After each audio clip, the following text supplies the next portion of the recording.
కూటమి ప్రభుత్వంపై వైసీపీ నేత చెవిరెడ్డి భాస్కర్ రెడ్డి విమర్శలు చేశారు. అక్రమ కేసులతో అమాయకులను జైలుకు పంపుతున్నారని మండిపడ్డారు. ఏపీఎస్ పీడీసీఎల్ మాజీ ఉద్యోగి బాలాజీని అరెస్టు చేసి వేధిస్తున్నారని ఫైర్ అయ్యారు. బాలాజీని రహస్య ప్రదేశానికి తీసుకువెళ్లి చిత్రహింసలు పెడుతున్నారని అన్నారు. తప్పుడు స్టేట్మెంట్ ఇవ్వాలని వేధిస్తున్నారని, తాను ఎలాంటి విచారణకైనా సిద్ధమే అని చెవిరెడ్డి పేర్కొన్నారు.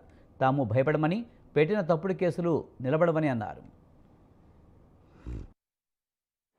బాలాజీతో పాటు మరికొంతమందిని తీసుకెళ్ళి గత ఆదివారం నుంచి నానా ఇబ్బందులు పెడుతున్నారంట, నరకం చూపిస్తున్నారంట. కాళ్ళు చేతులు కట్టేసి వాళ్ళకి నరకమెట్టుందో చూపిస్తున్నారు.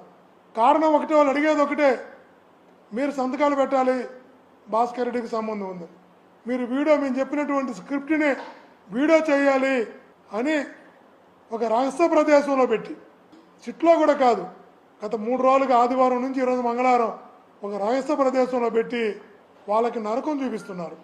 మీరు ఏం సాధించబోతారో అర్థం కావడం లేదు, మీరు ఏం సాధించాలనుకుంటున్నారో అర్థం కావడం లేదు. అరెస్టు చేయాలనుకుంటే అరెస్టు కావడానికి సిద్ధంగా ఉన్నామని చెప్పాం.